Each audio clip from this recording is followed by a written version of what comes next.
సభ్యులు మాట్లాడవలసిన వాళ్ళు కొంచెం సంయమనం పాటించి కాస్త తక్కువగా మాట్లాడాలి. ఇప్పుడు గిరిజన సంక్షేమం మీద శ్రీమతి టి జగదీశ్వరి క్లుప్తంగా మాట్లాడండి. జగదీశ్వరి గారు.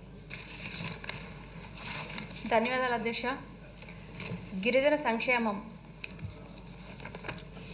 కోసం గిరిజనులు అభివృద్ధి, గిరిజనులు చాలా చక్కగా ఉండాలని చెప్పి గిరిజనుల కోసం కేటాయించినటువంటి బడ్జెట్ 8,159 కోట్లు కేటాయించడం మా గిరిజనుల తరపున మీకు ధన్యవాదాలు తెలియజేస్తున్నాను అధ్యక్ష.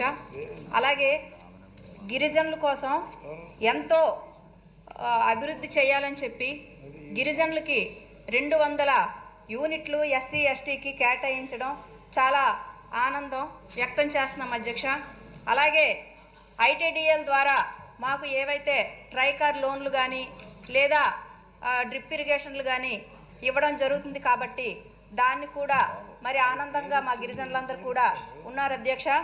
అలాగే గిరిజన ఆశ్రమ పాఠశాలల్లో 544 ఆశ్రమ పాఠశాలలు ఉండగా అక్కడ ఏఎన్ఎంస్ని నియమించాలి అధ్యక్ష. ఎందుకంటే చాలామంది పిల్లలు అనారోగ్యంతో ఉండడం వల్ల మరి ఆ ఏఎన్ఎంస్ని లేకపోవడం వల్ల చాలా ఇబ్బందులు పడుతున్నారు కాబట్టి అవి వెంటనే వేయాలని మీ ద్వారా మినిస్టర్ గారికి తెలియజేస్తున్నాను అధ్యక్ష.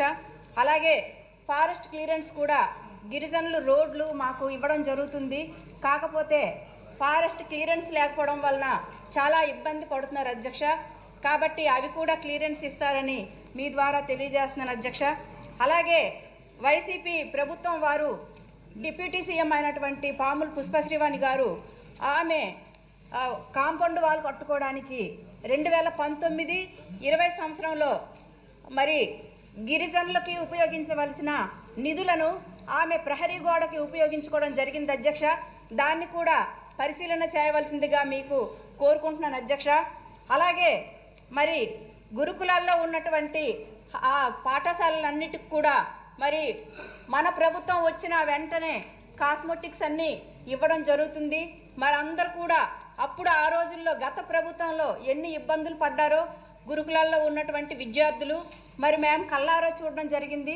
మరి మన ప్రభుత్వం కూటమి ప్రభుత్వం వచ్చాక మరి గిరిజనుల పిల్లలందరూ కూడా ఈ కాస్మెటిక్స్ ఇవ్వడం వలన చాలా చక్కగా ఆనందంగా ఉన్నారు అధ్యక్ష. ఎందుకంటే ఈరోజు చూసుకుంటే గిరిజనుల అభివృద్ధి కోసం మరి చాలా పెద్ద పీట వేయడం జరిగింది. అందుకు మా గిరిజనుల తరపున మీకు నేను కృతజ్ఞతలు తెలియజేస్తున్నాను అధ్యక్ష. మరి ఐటీడీఏలు అలాగే ఐటీఐలు కూడా మా గిరిజనులకి అన్న నందమూరి తారక రామారావు గారు ప్రవేశపెట్టినటువంటి ఐటీడీఎల్ ద్వారా వచ్చినటువంటి ఉద్యోగాలు ఏవైతే ఉన్నాయో అవి గిరిజనులకే కేటాయించాలని మా గిరిజన శాఖ మంత్రివర్యుల గారికి నేను తెలియజేస్తున్నాను అధ్యక్ష. మరి అలాగే ఈరోజు చూసుకుంటే జీసీసీలు కూడా మా గిరిజనులు పండించిన పంట మరి గిట్టుబాటు ధరలు కూడా కల్పించడం జరుగుతుంది. మరి దానికి మన ప్రభుత్వం వేటు అనే గతంలో ఇచ్చింది, దాన్ని మినహాయింపు ఇచ్చింది. మరి గత 5 సంవత్సరాల్లో ఆ వేట్ని వైసీపీ పార్టీ వాళ్ళు ఏం చేశారంటే దాన్ని మినహాయింపు ఇవ్వలేదు.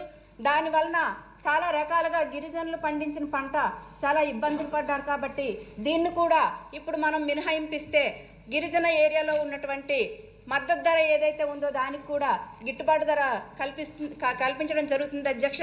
మరి ఇంతటి అవకాశాన్ని ఇచ్చినటువంటి మన స్పీకర్ గారికి, ఇక్కడ ఉన్నటువంటి సభ్యులకు అందరికీ ధన్యవాదాలు తెలియజేస్తున్నాను అధ్యక్ష.